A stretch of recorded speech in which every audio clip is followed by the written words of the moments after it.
here we are. Augustine, my good friend, thank you for coming. This is incredible. This is great. We were at a holiday gathering with our good friends, and we were talking, diving in. I was talking to you about your podcast and just catching up, and I was like, you know what'd be a good first episode of the year? You. That's nice. You told me, do you want to be in a podcast? You're like, what you say, like the OG of podcasts. Like, I don't know about that, but yeah, sure. You're the OG of podcasts in our friend group, that's for sure. Oh, yeah, that's for sure.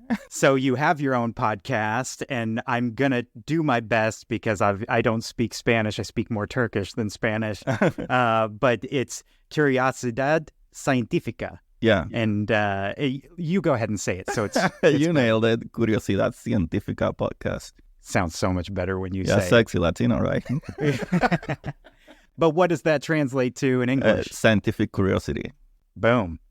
So for me, that hits home. Science is beautiful. The method, the scientific method, the process of science, the humbleness of it. I love how you have curiosity right in the name. It's all about exploring and understanding our world. And so it's awesome because when we got to know each other, we're now great friends. You're like family to me. And I didn't know that you were doing this podcast until later. And I'm like, dude, of course we connect.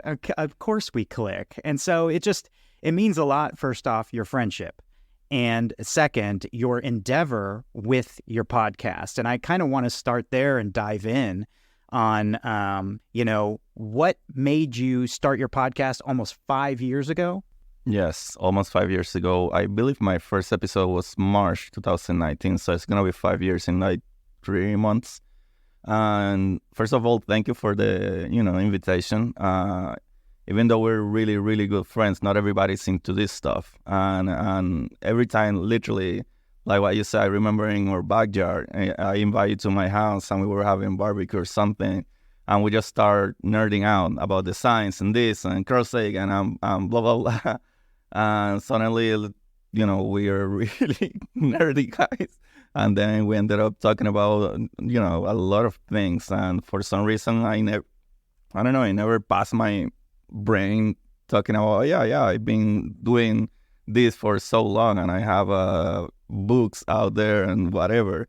But I literally started doing this because I always been a pretty nerdy guy. So literally the title of the podcast is because of that, because I'm curious about the science. Because even if you're a scientist, like your career is being a full scientist, biologist, or whatever it is, it's that start with you wanting to know something, that curiosity on you. And for me, that I'm not a trained scientist, still I was curious enough to just go out and look into papers and books and read and then I at some point so much about this, but you cannot just be in a barbecue and talk about let's talk about quarks and atoms black holes to everybody and try to explain how freaking quantum physics works, because they're gonna be like, well, I was talking about, I don't know, those girls in the Instagram. So, football. And now we're talking about the origin of the universe. Yeah, exactly. So I was like, well, people need to know this, especially since I've been a really, really a big fan of reading science and science fiction and fiction books. So I think that get you there. Like if you start like, because when I was a kid, it was like Star Wars was the big thing, and that's like space and science fiction and spaceships, and even my brother ended up being a pilot because of that. And I think those influencing in those years were the big thing. And then suddenly you discover that, you're reading something that is pretty cool. This sounds beautiful. And then even in science fiction, like, let's go with the warp drive. And it's like, can we actually bend the space? And you start having these questions and let's Google this. Well, Google now. When I was a kid, it was like Britannica, encyclopedia or whatever. Right. But now it's pretty easy. And I remember, to be honest, still in high school, I was a little nerdy, but not that good in science per se. So I remember going to college, and in the car, somebody said something in the radio about whatever galaxy. And even though, like in school, you know that, oh yeah, there's a few galaxies. I was shocked, like, oh, actually, yeah, there is a lot of galaxies. It's not just the Milky Way and whatever. And from that point on, I remember I got a book it was called Journey of the Universe. I think it was two writers, Evelyn Tucker, and I don't remember the other guy. It was like Thomas or something Thomas, whatever. And that was a book that explained everything about, like, from the point that the Big Bang all the way to how the stars are created and the planets and things like that, and how the forces works. And I remember, because right now when I do my episodes, I talk about like like the age of the universe, and it's like everybody's saying 13.8, 14 billion years, and in that book it says 13.7. So that was a pretty old book. So, like from that point to being really into it, I decided, like, well, there's a lot of programs and shows about science, like the great Neil deGrasse Tyson and Bill Nye and all these guys, but there is not a lot in Spanish. So Spanish people need to know this stuff, because usually, most Spanish and maybe center, even everywhere, but most Latinos, you don't see that many Latinos. Today it's more common to see many more experts in certain things, but usually in the States, how many, compared with, like more American or North America, I should say, people that are more professional than the opportunities that, in countries like my country in Puerto Rico have, Yeah. So, because, it is not that catchy, the science, and talk about science like in other countries. Like even Mexico's way better than Puerto Ricans talking about science. Chile's great for astronomy, but Puerto Ricans that culture is really, really small. So It's awesome. So I'm going to clarify and you kind of alluded to it, that your podcast is specifically targeting Spanish speakers, so it's in Spanish for the most part. You've interviewed some English, but ultimately you're targeting people who need it kind of most, where it's like there's this void and I'm going to fill it because I'm curious and I want to pass that curiosity down. It's kind of like the Carl Sagan, Neil deGrasse Tyson philosophy. And that's admirable, because you're obviously speaking English to me now, and you could do it in English and probably have a bigger viewership, but you're specific to wanting to connect with the people who need it. And that's the way that things blow up in other countries, or in a country that, not in a country. Is Puerto Rico technically it's a country? It's a territory. But we're just territory of the United States. But it's a country. Puerto Ricans are from Puerto Rico. But part of the we're US. part of the U.S. It's interesting. It's like if you talk about Philippines. Right. Philippines, it's a country, but it's, Yeah. But it's really admirable what you're doing in general, talking about science, because that in itself needs more attention. It's so interesting, the lack of focus on the beauty, the elegance, and the power of the scientific method and what's going on in science. And I think priorities could use a little shifting when it comes to that, because it's the reason why our computers are working right now, and these microphones are picking up our voices going into other people's headphones. It's the reason why these lights are on, etc., is the scientific method and understanding how the world works. And so it's just, it's great what you're doing in that regard, just talking about science, but then bringing it again to a demographic that could use it the most. That's the way that those things get sparked in areas of the world or in people who need it most. It's very powerful, and I know you have a wonderful following. You have such a diverse amount of guests within the scientific community on. I know right off the bat I want to talk to you about, you got to interview Neil deGrasse Tyson, and I've been following him for a long time. And he's like our new Carl Sagan. Carl Sagan's my hero. If I could have interviewed him, that would be my dream. He's one of my top heroes. And Neil deGrasse Tyson actually met Carl Sagan when he was a child and got inspired by him and stuff. And he's definitely carrying that torch. So I want to know, what was it like interviewing someone of that caliber?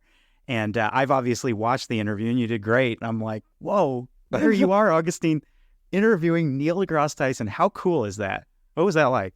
Well, first of all, I have to say thank you to Ruben Ahmed.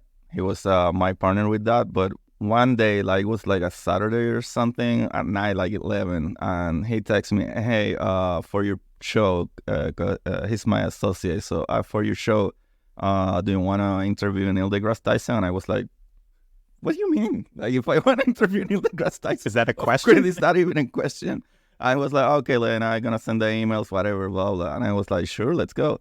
And literally next day, like a Sunday, the whatever manager Neil deGrasse Tyson said, like, "Oh yeah," he said, "Yes, just send like the info, like the, like." So I sent all my info out, the place I have, how many people play the show, so it's not a bullshit show or whatever. So it's a real show with real people playing and whatever. So they like the numbers and they say like, "Well, yeah, you're doing good. What about Thursday?" And that was Sunday. And Wow. we're like, "What? This week, Thursday? Oh my God." But the main thing because of that is because I believe Neil is part of the board on the NSF, the National Science Foundation. So I think like every time they're gonna decide to do something big about science, like if we need to put money into this new program, we don't have that much money. Sadly, the government don't give that much money for the science and all the resources and STEM programs. So most of the money goes to the military. So the little money that the science get, you have to be split between everything. Mm-hmm. So you have to decide what, experiments or things you're doing that you have to cut so you can create this new program. So there was a observatory, the biggest observatory in the planet until China, like 3 years ago, they did a new observatory, but still it's not better than the one we have because that observatory, a radio observatory they have in there, you only can receive like radio waves. So it's a big plate, so they receive a lot of it, but they cannot talk back. Or observatory, you could send voice back, like radiation back to just hit something like kind of like what the bats do, like kind of resonance. So you can, and we found most of the asteroids that we find is because of that. But the thing is like when they stopped giving that money to that observatory, it just got damaged. And in 2020, the observatory just collapsed. So it was a really sad story. And literally, you were talking about Carl Sagan. Carl Sagan and Drake, those two scientists were the ones who actually started this project because they were trying to find life outside the our planet. So literally, Carl Sagan was one of the big stones to create that observatory in Arecibo in Puerto Rico. So because of that, we wanted to talk about that, like what happened and how did it work, and because you listen to the show, so it's kind of through there. So that was the reason, and when we sent him that reason, he said, yes, I really wanted to talk about this. So awesome. We have like 2 days into pre-production. We look for images. If you see the thing in YouTube, you will see that we have images about like the radiation, a spectrum, all the videos of the satellites falling and all that, observatory falling. So it was like 2 days, the pre-production until morning, all the questions, and we looked for a little bit of history, and we got together a few times for meetings. When it happens, we were so nervous. I can't imagine. I don't know if it happens to you guys already, but believe me, it's gonna be the point when you do a lot of podcasts that you're gonna remember to hit record, or you hit record and suddenly something happened that you lose that episode. So we were so scared, like, man, what if we cannot record this? This is not gonna happen again. And a lot of questions about that. By the time that he shows up, that suddenly he's in the screen, we're like, I was literally like a little bit of shaking under my desk. I even bought like a new camera just to look good. I don't blame you. Yeah, I feel those nerves. Like this episode, like I keep just checking my computer. I keep checking over there on Jordan. Hey, we good? I don't want to lose this. This is precious. And that's the thing. Like, I know a lot of physics, but this is the Carl Sagan of my time, you know? Yeah. So, man, like in 2 minutes, that he was just like, no, call me Neil. Like, it doesn't matter. Like, I was like, Dr. Tyson decided, no, call me Neil. And then, like, in the first 10 minutes, he just started like, oh, yeah, thank you for remembering me that. And then like, oh, yeah, thank you for remembering me that. Man, guys, you're good at this. And then at that point, you're like, oh, God, we're doing it good. Good job. Good job. We're doing good job. I'm not a dumb. How exciting, though. I mean, how meaningful. And I know that you've had lots of other scientists and renowned, people on. So it's incredible what you can build and attract that. And it's awesome that Neil deGrasse Tyson, he's got a packed schedule. I can't imagine like looking at his calendar, and he fits you in. And you guys fit him in, and he appreciated that just as much as you appreciated him. Oh, honestly, because you can tell he's a humble guy, and he appreciates his time wherever he's at, and I respect that a lot. And so, I encourage everybody to, obviously, we'll have your show, your podcast in our show notes, and they can search that one in particular. Sure. I imagine that was one of your pivotal moments where you're like, wow, how legitimate of an operation have we created here? Yeah. This is real. I mean, I'm sure it's real before that, but but I know real. Exactly what you mean. Yeah, like when somebody that big validates you, even though you don't need validation from nobody, but I mean, it feels good when somebody tells you, you're doing a good job. Yeah. And he did, so it was amazing. Yeah. Well, that's awesome, man. I mean, when you told me that, I was like, no way. But it was really cool to watch that interview. You did a great job, and it was super interesting. And it was very like specific too, talking about that observatory. And so super informative. So we talked about a highlight, right? I like to talk about adversity. So now that we've been up high, talking about the podcaster's journey and your journey, you're published too. You're a published author. I'm sure there's lots of difficulty in writing. I understand that. I'm going to be working on a book eventually, but got plenty of other stuff in the way. But I want to know what's maybe one of the biggest setbacks during your podcasting journey where it's like, oh, man, I don't know if I can like get past this, or, and maybe talk about that and how you got through that. Because the big thing here, just like our podcast here, every first and third Wednesday of the month, we're putting out an episode and we're going to have a guest on it, and we're not going to stop that consistency. But it's also hard to keep going.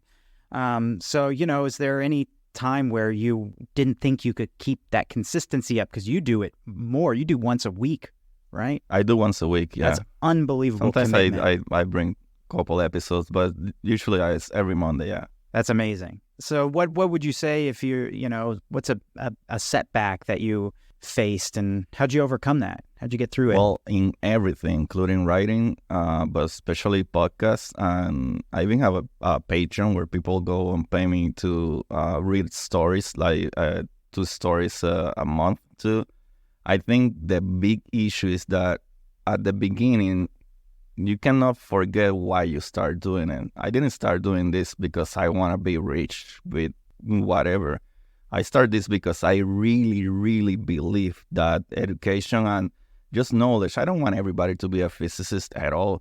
But if I can create like, objective thinking, like scientific thinking, that will change a lot of things. Because most people today is doing most things just like out of their feelings. And today, with all the news and the media and the cell phones and the Instagrams and TikToks, everybody want to be that or this or that, and nobody have patience. And at least in things that I see that are more famous, that they get like thousands and thousands of views, is whatever is in our road rage and things like that. And then suddenly, to answer your question, sometimes you see this, and I have a lot of friends already that they're in the media and they're pretty famous, but they talk about like the Kardashian or the whatever the Bad Bunny artist, whatever.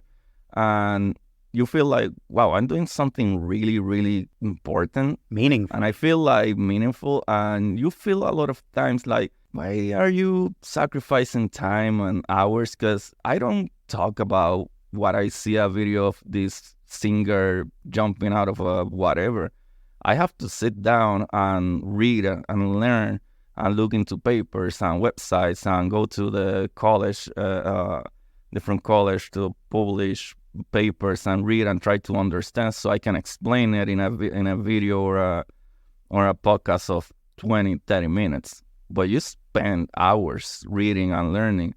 Now that I've been like 5 years pretty much into it, well, more than that, because I've been reading and learning science and physics for a long time. But doing the podcast right now, it's easier to get to like some, whatever I'm going to talk, because everything is kind of connected. Like if I'm going to talk about like string theory, I know why string theory is about. We don't really have answers about the string theory, but I know it's because particle physics and Einstein relativity cannot explain gravity, and 100% when it goes to a singularity in a black hole. So that's why they introduced the string theory. But I have to actually grasp, because if you don't understand that, even if you have an idea what it is, if you don't really understand it, you cannot explain it.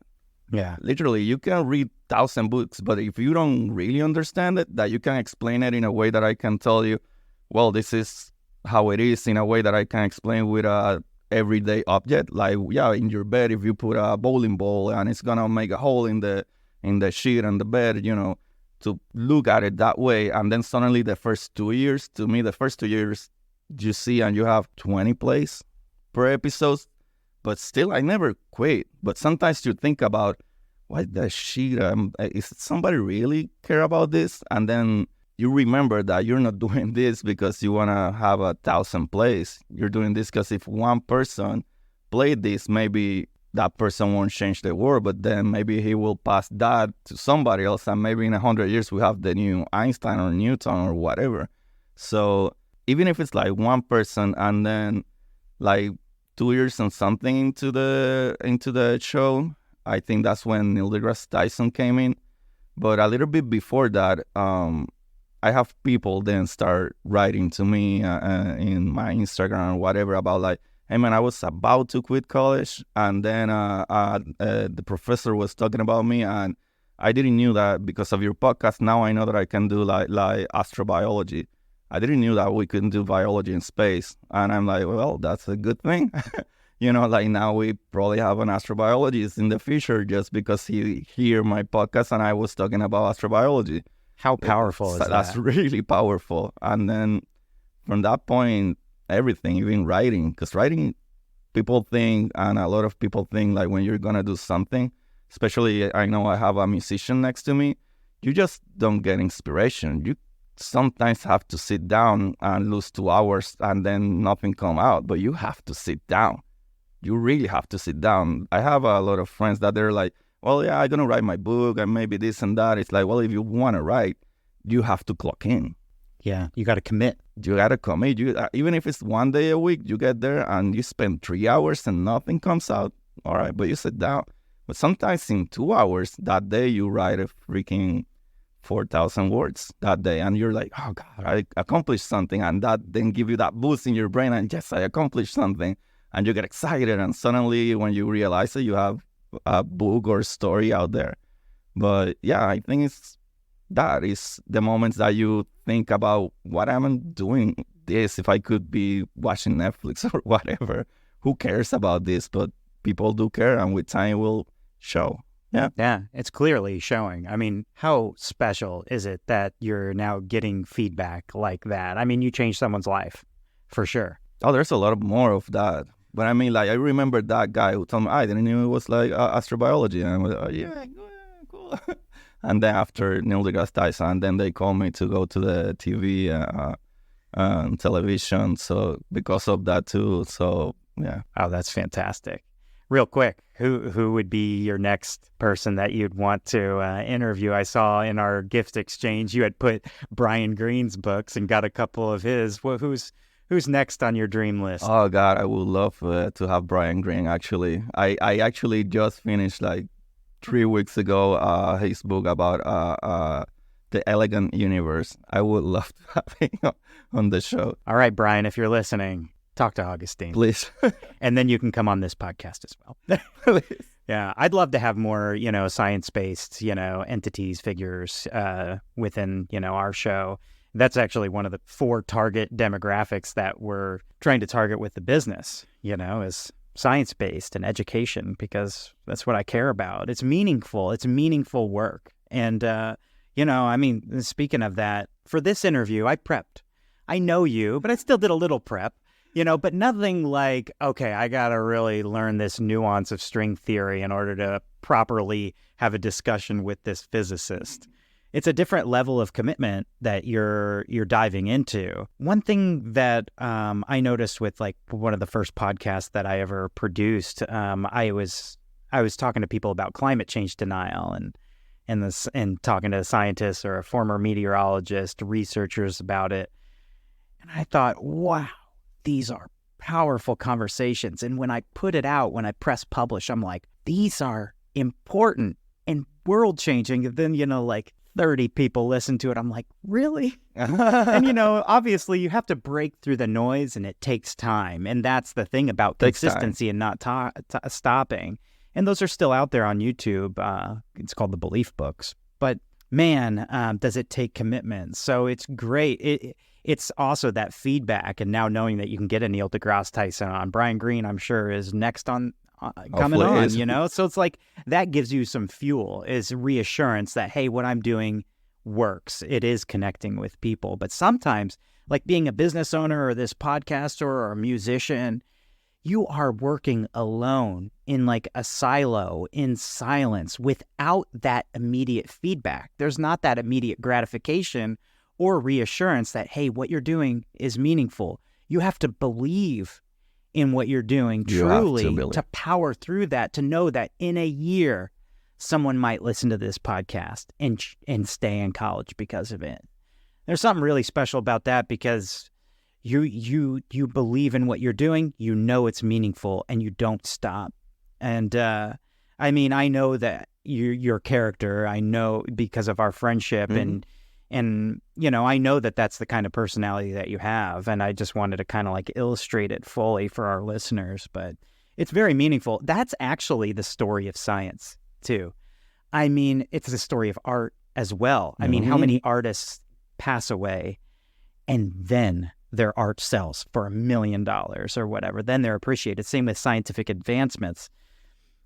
We're doing this experiment and it might not be put into practice into an iPhone or a microphone or whatever, a light, until I'm well gone. But I contributed to that greater good. And there's a lot of meaning to that. There's also a lot of integrity and belief in what I'm doing is purposeful and meaningful. And I'm pushing humanity and society in a forward direction. And that's the power of science and the people behind it. They just, I don't know, for me, I find myself consistently frustrated because you were talking about all the noise out there, and there's entertainment is fantastic. I produce things. I want to work on films and do fun stuff and entertainment. But I think there's a need to refocus and shift our priorities a bit to like really appreciate science and the people who push humanity forward truly. I don't know how you feel about that, or if that frustrates you as well. Obviously you're in that realm, but to me, in these years I've been doing this, I noticed or maybe it's because I've been really involved in it now, but I noticed that there is more science and people talking about science and try to look smart, and I think that's a good thing, that I thought before I start this show. Cool. And then suddenly you connect with people that then out of nowhere, because that's the thing, it is a huge thing to have like Neil deGrasse Tyson and maybe a Brian Greene or all of these big guys, but then you notice like you get love and opportunities with people that are actually Latinos. Like from Spain, I have people from Spain that just contact me, and I've been in their show and things like that. Scientists, engineering, from Chile, then suddenly, oh yeah, I have interviews with a lot of physicists and astrophysicists and astronomers from Chile. And then Mexico, there's a huge group of people from Mexico that are doing great things. Astrophysicists from Mexico. And then suddenly, oh yeah, I interview an engineer from NASA. And he's Puerto Rican. It's like, oh God, we have an engineer Puerto Rican that I just have in my show. And then suddenly I have a particle physicist that is another Puerto Rican. And then you ended up noting, you see that, okay, then you're not alone in this stuff. And believe me, I love to sit down and watch Netflix and look into the Instagram and watch, like, I don't know, UFC or the cooking with Omi or whatever. But still, I believe it's more about like, oh yeah, this is important too, And at the beginning, it frustrated me. But when those first 2 years, you have like 20 plays, but then suddenly something just clicked. Even after Neil deGrasse Tyson, I still have like 300, 600 plays per episodes. And now it's different. It's like 6,000, 7,000 plays per episode. And then suddenly you talk with anybody back in the island, like, yeah, that's the guy from the Curiosidad Científica. Or, oh yeah, that's the guy from whatever. And then you kind of get into, oh, wow, so people actually are listening. And to me, it is a little frustrated, all the noise out there. But I believe it's just to realize that, oh yeah, I'm doing it. And there is these other people, these people in Spain, these people in other countries that speak Spanish, Argentina, that are really great doing this too. And it's like, well, there is still people doing it. There's still people putting this information out there. There's still people caring about teaching the science. And even that was one of the reasons I signed up with the NASA program. It was because they will give me even more things that at least I didn't know when I started doing the podcast. And then suddenly you connect with more people and they told you, yeah, there's a program like a NASA Solar System Ambassador that you can sign up and see if they hire you. You can just go to the schools and do talks about the space programs and all that. And the beautiful thing about that is you don't know how powerful that is until you do your first talk and suddenly, oh wow, the room was full of people from hitting 90 years old, really older people, and then college kids and younger high school kids, and you're impressed like, oh wow, these people care about, I'm talking about the James Webb. Oh my God, that's kind of impressive. And most people believe like, old people, they don't know, and they are really, whatever belief, their own belief. And no, actually, even these older people and people my age, your age, you can get knowledge at, it doesn't matter what age, and you can have that haha moment, and then suddenly you go to your grandkids and tell them like, do you know about that James Webb Space Telescope that is out there? Oh, that is a space telescope. Yeah, there is telescopes in space, and they're doing this for over 40 years, 50 years, and it works, and sometimes it feels frustrating when you begin, because I think the problem with humans is that we want results now. Yeah. And especially in podcasting, because you're doing it right now, there is patience. You have to just keep going. And suddenly it could be like 3-4 years that maybe you have over 100 plays, but then suddenly one day you're going to have one episode that, oh wow, that hits 1,000 plays. No, that's cool. And go back to 200-300, then goes back to, oh wow, this got 2,000. Oh, another 2,000. Another 2,000. Oh God, 5,000. Wow, people might probably like this. Wow. And suddenly you're up there, and people will text you. If you don't come out with the episode the days that you release it, they will text you, dude, I was waiting for your episode. Oh, dude, whatever. So people are craving your content. content. People are craving your content. Yeah, that's but awesome. You have to keep going. Yeah. You just have to be aware that this is important. I told you, when you start your podcast, I listened to at least the first 3 episodes. And, well, since episode 1, I text you like, dude, I love this conversation you have. It feels really nice. Your voice is like calm and patient. I like it. And then episode over episode, like the feel good episode, the other band episode that then they ended up playing, then the PM Tiger episode that I was here live.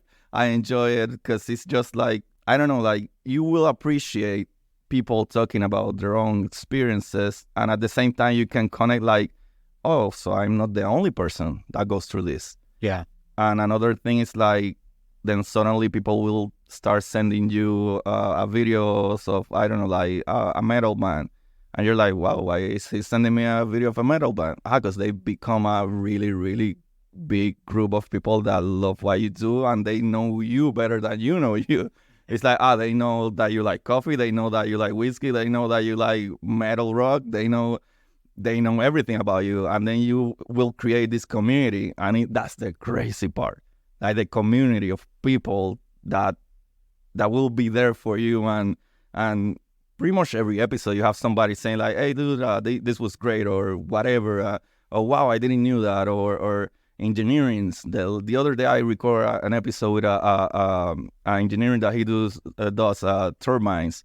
So that was an episode that I was like, well, maybe not everybody like turbines or don't understand it. But then you hear a lot of people saying, oh my God, I didn't knew that. That is so specific, and the measurements and the heat and the quality of the engines, and everything can go wrong. Oh, yeah. Everything can go wrong. Totally. And Well, that's for some reason it works.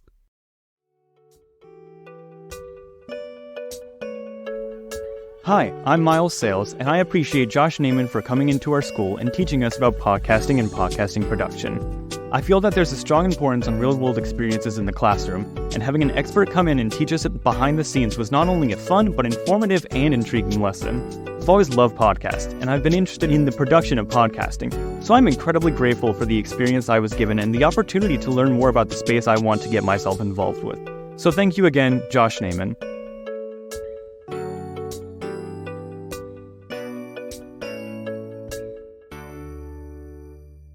So first off, we have a small listenership. It's pretty cool, the community that we have, but you've always been a supporter from day one. It's always cool, like you're looking forward to our episodes. It's really neat. And it means a lot. And so I appreciate that, especially coming from like a seasoned podcaster. You understand the effort that it takes. Mm-hmm. But going to what you just said, with like, you didn't, the person who you interviewed about turbines, that's kind of like the beauty of what realm you're in with science. I feel this way about all my guests, like this conversation. We're able to like peel back the onion on like cool stuff that we didn't even think about before. And in the science realm, I mean, you could press play on any of your episodes and your brain is just like, whoa, it's open.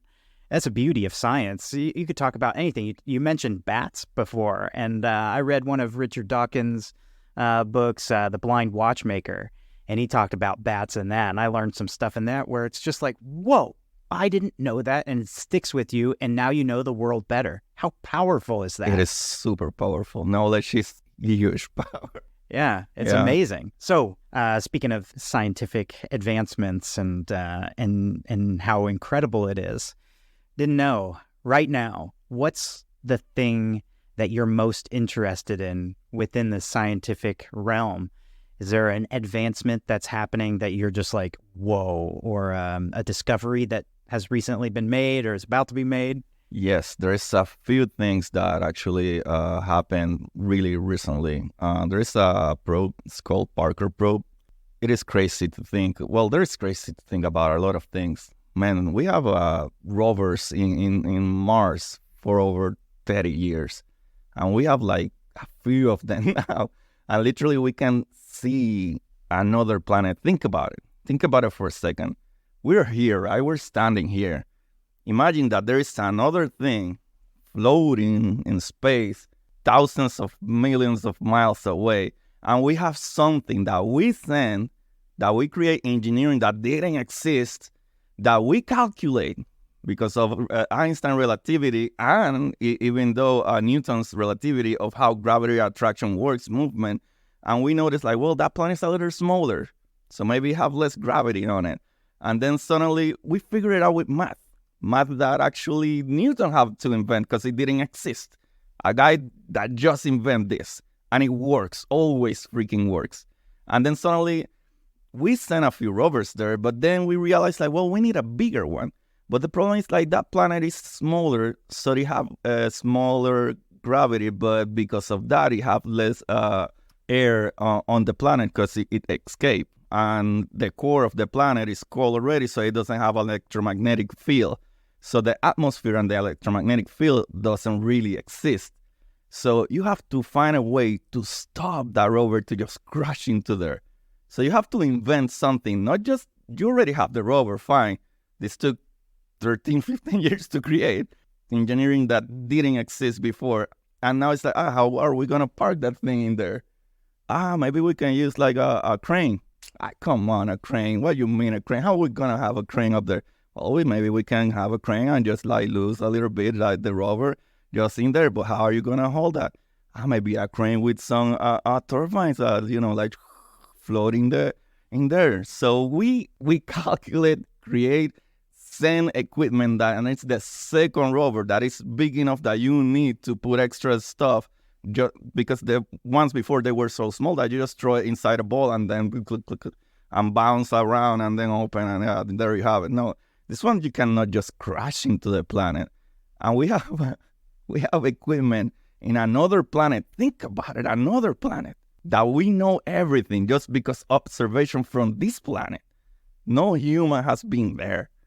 And we do this. And not just that, we put a helicopter on that rover that is flying and it's in his 100-and-something fly on that planet. So we already flying the planet, a planet that barely have particles to hold. Like in here, you know why like in the movies you see the helicopter that can go over that mountain?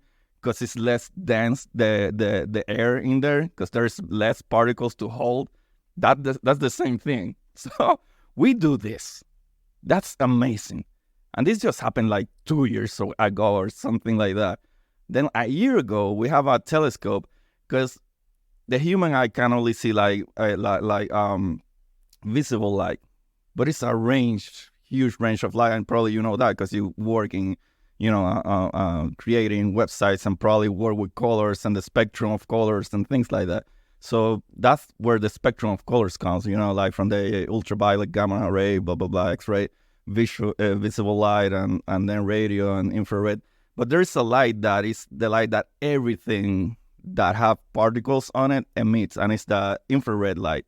So we were like, oh yeah, we have a telescope that is great, Hubble, great telescope. We can see galaxies hundreds of thousands of years away. But then suddenly we decide to create a telescope that actually looks with eyes into the infrared. So everything that have a temperature, we can see. And we literally just got 1 year. Actually, in December, it was when it launched. So literally the first images doesn't even have a year yet. So we launched a telescope. That another beautiful thing is like to have a three-body problem. Three-body problem is like to orbit 3 different bodies in space is kind of hard. So it was this guy, Lagrange, 100 years ago, that he calculated like, well, these points that according to how massive is supposed to be the sun, how massive is the moon and the earth and whatever. Maybe there is a point around the orbit of the planet that we can put something there that it won't go away. Because we need to like kind of figure out and calculate that is stable in that zone. They calculate that, and we put that telescope 1 million miles away from the earth that is orbiting there, that it have a shield to protect from the heat of the sun because it's an infrared, so everything that have a temperature will catch, so it will damage the images. We figure all that out. Even better than that, when you think about that, even that telescope, we have beautiful, great telescope, but suddenly they say, we need something that is strong enough. Go to iron. No. We know science so much, and we know chemics so much, that in the periodic table, there is an element, baryon, that is like the 4th element. It's a really simple element, but that element, that is simple, is way stronger than iron. It have only 4 protons. Iron have like 26, so it's a heavy element. And we figured that out, and we make glasses that are the size of a hair that we put in there so we can catch all the radiation we want. And we figured that out. And right now, like 2 months after this telescope was in space, we got to look into a galaxy that is 13.5 billion years away from us. So this is almost at the beginning of the universe. These are some of the first galaxies that exist. This is crazy. That's wild. So believe me, there's a lot of things that is crazy. These few years, we just create a spaceship that we create a shield to protect from the sun because we just touched the sun. We have never touched the sun. This just happened. Parker probe, literally, we create a spaceship that went into the atmosphere pretty much of the sun. We touched the freaking sun. We have never touched the sun. We create that. Wow. That awesome is the science and things that we're doing right now. I knew. It is crazy. I knew that this this question would get you going. If you could see him, if we had a video component of this podcast for all of you, his hands are all over the place, and I'm sure Jordan's going to have to decrease the gain on this a little. Sorry. Got you going. No, it's fantastic. I knew it would. It's meaningful stuff, and it's awesome. That's the beauty of science. Like, you talk about this stuff forever because it's fascinating. How in the heck are we doing that? It's wild. And there's some stuff that we've been doing for a while, which is pretty incredible to know. But I love the perspective of like what you're hyped about right now, because we also got caught up on some of the newer things. Just like the snippet about us touching the sun is quite incredible. There's a cool movie called Sunshine. I don't know if you've seen it, but the world is gonna die if we don't kickstart the sun, and so they have a one-way trip and they have to kickstart the sun. It's a really intense movie, and the audio, the sound on that's incredible. Wow, but I have to look at it. Time flies because we are deep into this interview. I looked down at my timestamp. I'm like, holy moly! I like to talk. I'm sorry. No, it's no apologies. First off, we could do whatever we want. We could talk about this for a day. I'll put out a 24-hour podcast if we have to. But time is of the essence. I want to respect your time, which I just appreciate you coming in and aliens. But I wanted to get to our rapid fire. I wanted to ask you, how do you say rapid fire in Spanish? Fuego rápido. All right. There it is. And I have some questions.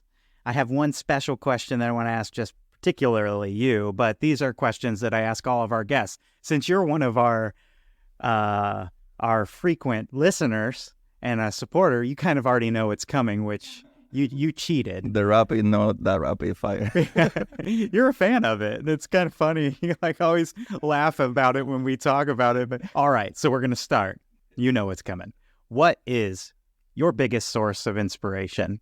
Man, I should say I really don't know exactly if it's one thing, because I think it's more than one thing in my life that happens, and then suddenly I just find this beautiful work.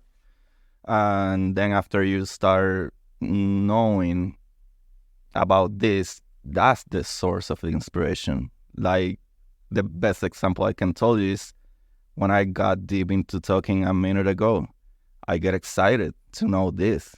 The knowledge is just, God, of course I have to just keep going. So knowledge, or like, the discoveries. The discovery, the curiosity about how things work, about why your shirt is the color it is, like, have to do with particles and absorption of light. So it's crazy. Yeah. Oh, that's awesome. It's beautiful. Makes a lot of sense coming from you. All right. Specific to you. What is your favorite planet in our solar system? Our solar system? Man, I have to go with Saturn. Saturn, why? Well, best planet Earth. We live here. But it's Saturn. But it's because Saturn is the planet that have other than it's the most beautiful. If you look in through the window and you could just see it, which you can probably do with binoculars, you can see it.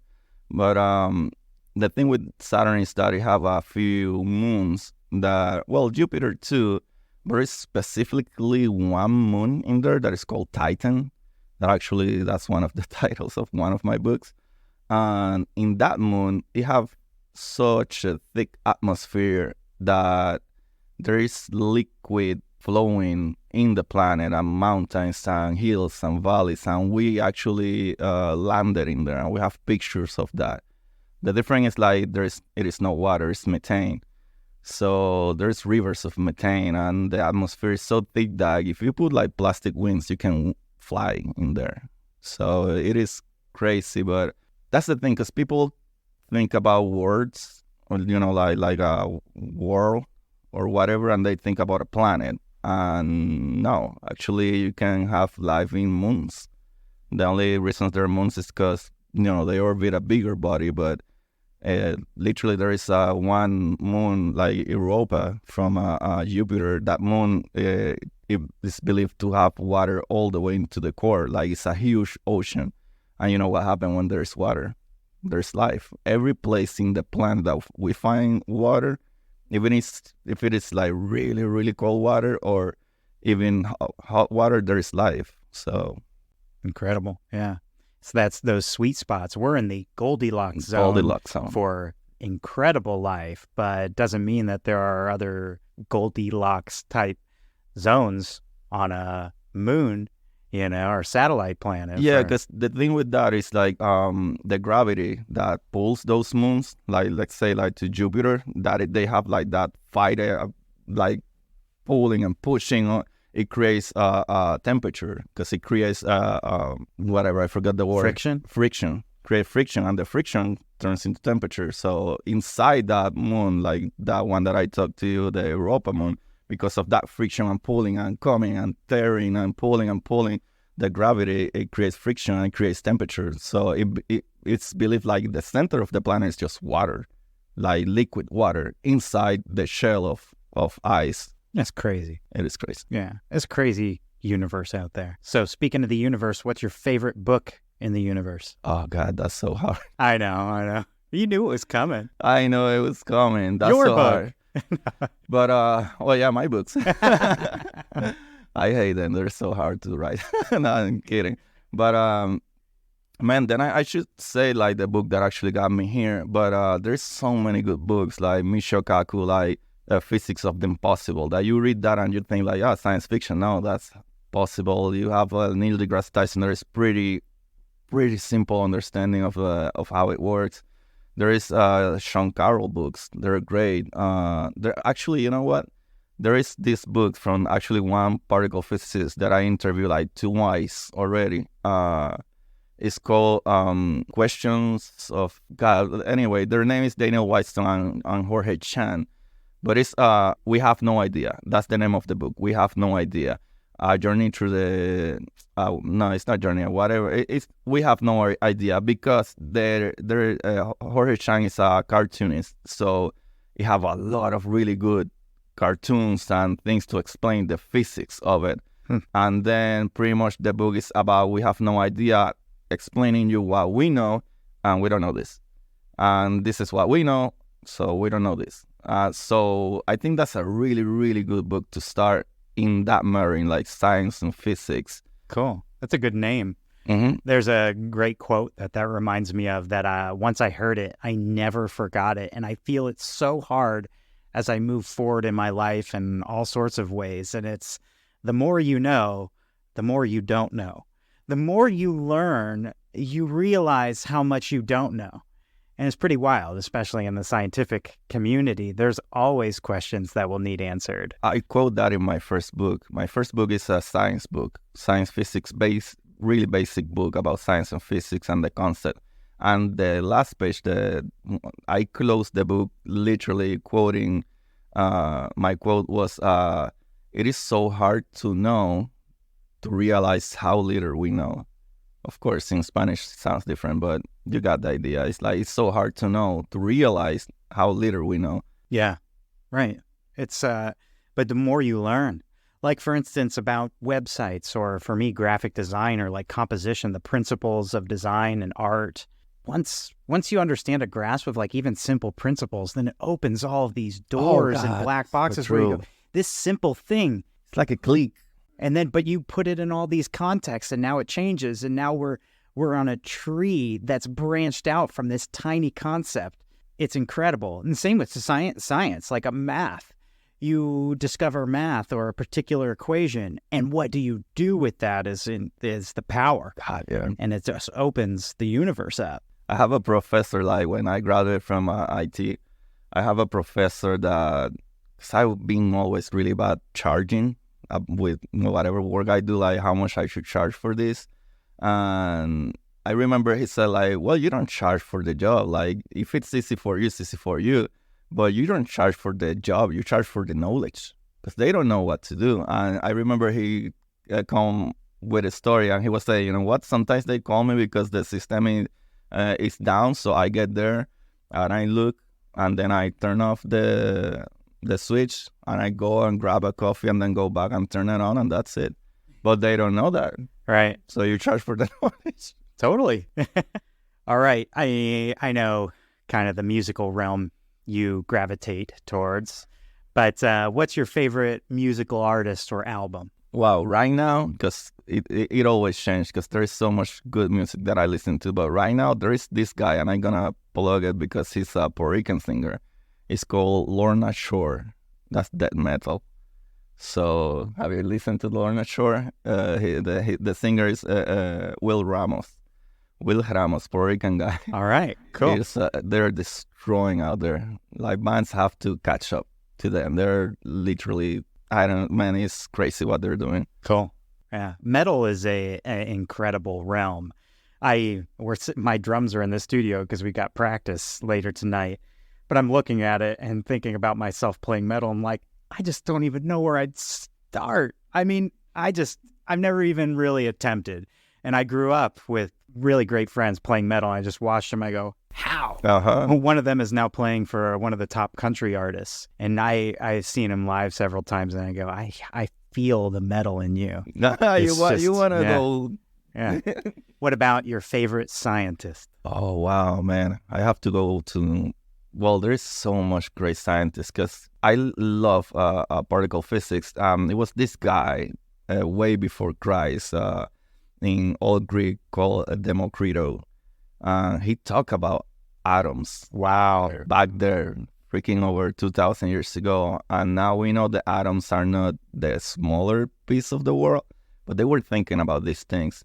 But I have to go with Newton because we didn't have the math.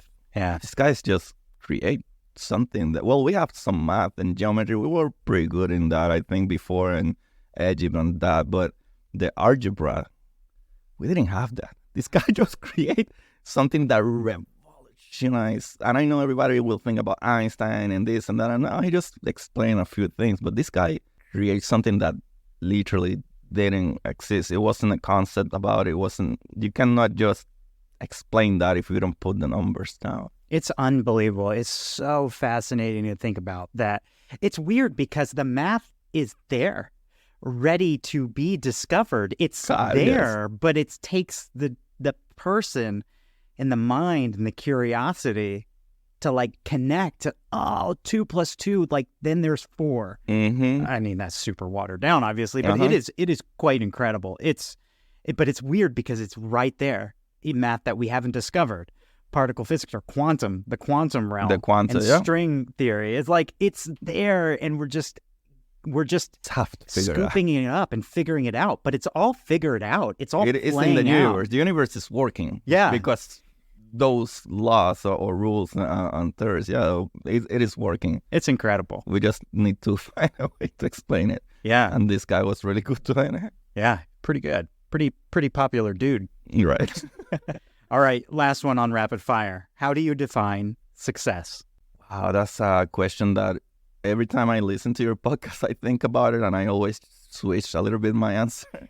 But I realize that success is when you start and finish something and you feel so good about it that you can actually do that forever. Even if you don't become rich or great or famous or whatever, literally the feeling about, at least for me, the feeling about sitting down and start writing, even recording, or that sense of, I'm doing something that I like. So I think maybe the shorter answer would be like when you're doing something that you really, really like, that you've been doing for 6, 7, 8 years, and you actually feel like, God, this still feels so good. When you find that thing that you feel so good doing, even if it's the same thing for years, that's success. You find what you make you happy. You still have to do other things, sadly, to live. But when you go back to that thing that make you feel satisfied, and eventually it will make you money or whatever you need, whatever. Yeah, I feel that very strongly. I don't do what I do because I don't like it. I chase the things that I enjoy using my time for. That's what it's all about. And everybody's answer is different to that. You and I share several things, and we get along so well because of that. But I resonate very strongly with that definition of success. So you win rapid fire. Everybody wins for Everybody wins. Everybody wins. And maybe not Doug because he took so long on his answers. But other than that, Doug is the second episode, right? Correct. I remember you guys making fun of. I just always poke fun at him. He's a good man, though. I love him. All right. Well, to conclude, just a couple of things. Where is Agustin in 5-10 years? What does your podcast look like? Man, I'm pretty sure because of what the answer I just did about what make you feel, accomplished. And I know I'm not just that, like the NASA, the presentations I do when I go to schools and I see these kids getting excited about seeing images about space and things like that. And I know that changed at least a little bit. And if I can, I know I can just keep doing that because I know I'm doing something. It was a little shady before because you don't know. That's the thing. Like you will know that you just keep doing that because you like it, because you don't get paid for it for years. So you do this because you love it. And even though I could get paid now and I get a little paid now for what I do, I cannot live with that. But still I keep doing it because I love it. So I know I love this so much that I see my podcast just going and keep going. And the way it's been multiplying, it will grow more. And the way I just keep writing, and I have 4 books out right now, I will just do and keep doing that. And hopefully maybe we'll see you promoting a picture, a movie or something about one of the stories in the other books, in the science fiction books or whatever. But I see me doing that and specifically just keep with NASA, going to schools, because I know this is really important and it's something that I don't care. I don't get tired of just going out and share the excitement of what we're doing. So yeah, I probably see me doing this, and hopefully some sponsors come in and I don't have to keep working. So I will do what I love for sure. So full time. Yeah. Oh, you'll get there, and sooner than later, I think. That's awesome, man. I can't wait to stand alongside you along all that, man. I will. Yeah, we'll share in that. Okay, so last thing we leave people with is, what is the biggest piece of advice you could leave someone listening, anybody listening? There is always time for everything, because we just get a little lazy. Sometimes you get out of work, and I know it's hard, and maybe you have a long shift or whatever it is, but it's just, you just have to start doing something to change the way you think. Even if it's like, I don't know, like waking up every day and, I don't know, like getting your bed ready, or waking up and or in the night just get your kitchen clean or whatever. Do something that you will keep doing, like every morning we brush your teeth and people don't think about it the same way.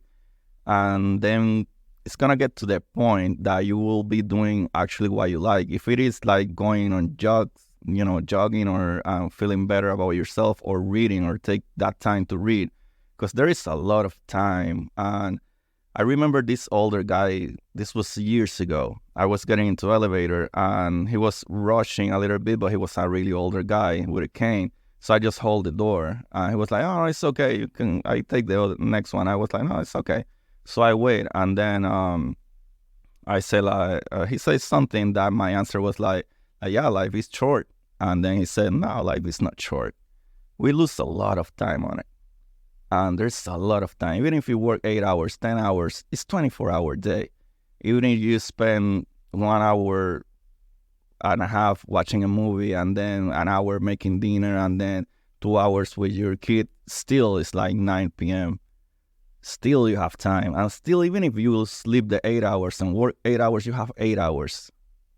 So even if you dedicate 1 hour a week, not a day, and that's without counting the weekend or you have days off, that you will have 16 hours if you are removing the 8 hours sleep. You will always have time to do something. And if you like it, the only way to do is start and sit down and clock in. And what I mean by clock in is not literally go and clock in, but if you like to read or write or film, I don't know, even if it's like have time to watch a movie or series, just take that time for you. It is always time. There is always time. That's fantastic. Speaking of time, 2 things. I really appreciate you taking the time. Thank you. For this. It means a lot, and your friendship means a lot. And I look forward to all the time we have together in the future. There's a lot of time to spend together and a lot of great moments ahead of us. And I look forward to all that, man. So I appreciate what you do very much. I look forward to supporting you, and I appreciate your support with all we're doing. It means a lot. Thank you. Thank you. You're great, man. I love you. But you too. I love you too.